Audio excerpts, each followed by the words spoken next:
Cristiano Ronaldo একটা মহাকাব্যের নাম। Ronaldo একটা উপন্যাসের প্রোটাগনিস্ট। রোনালদো একজনই, যার ডিকশনারিতে ট্র্যাজেডির কোনো ঠাঁই নাই।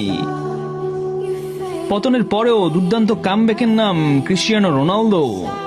একটা প্লেয়ারের ফুটবল ক্যারিয়ার একটা জীবনের গল্পের সমান, যে গল্পে আছে হার না মানা জেদ, আছে ইংলিশ প্রিমিয়ার লিগ, স্প্যানিশ লা লিগা, ইতালিয়ান সিরিয়া, সর্বশেষ সৌদি প্রো লিগ জেতার রেকর্ড। রোনালদো এমন এক আশ্চর্য মানুষ, যার কাছে সৌদি লিগ যা, প্রিমিয়ার লিগও তা। না হলে পৃথিবীর সবচেয়ে প্রেস্টিজিয়াস 3টা লিগ জিতে আসা একটা মানুষ সৌদি লিগ জেতার জন্য এত কাতর হয়ে থাকবে কেন? লিগ জেতার পর আনন্দে কাঁদবেন কেন? রোনালদো এই প্যাশনের কারণে বোধহয় সবার আইডল হয়ে উঠতে পেরেছে।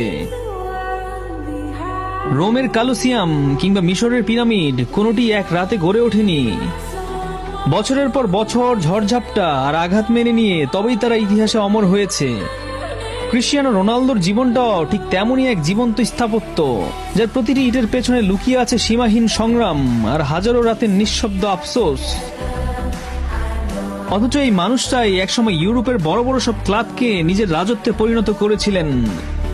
রিয়াল মাদ্রিদের হয়ে বিশ্ব ফুটবলের সবচেয়ে কঠিন মঞ্চ উয়েফা চ্যাম্পিয়ন্স লিগ জিতেছেন রেকর্ড 5 বার। ইউরোপ তখন ছিল তার পায়ের নিচে আর পুরো বিশ্ব ছিল তার স্তুতিতে মগ্ন।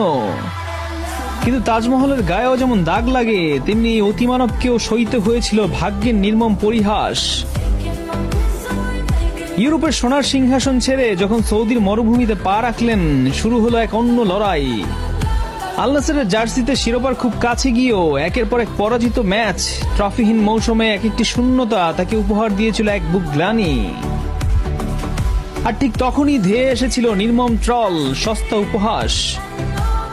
নিন্দুকেরা হেসে বলেছিলেন, মরুভূমির বালুচরে হারিয়ে গেছে রাজার ধার, তার সময় শেষ। কিন্তু তারা ভুলে গিয়েছিল রোনালদো কোনো সাধারণ মাটির মূর্তি নন, তিনি গ্রিসের সেই প্রাচীন অলিম্পাসের মতো এক অটল পর্বত। বয়স যখন 41, মানুষ তখন বুটজোড়া তুলে রাখার কথা ভাবেন। তখনও তিনি অতীতের পরাজয়ের ক্ষতগুলোকে জ্বালানি বানিয়ে লড়ে গেছেন। দীর্ঘদিনের সেই সাধনা আর অপমানের জবাব অবশেষে এলো আল নাসেরের হয়ে সৌদি লীগের ভাগ্য নির্ধারণী ম্যাচে। 41 বছর বয়সী এই ক্ষুধার্ত সিংহ গর্জে উঠলেন, করলেন চোখ ধাঁধানো জোড়া গোল।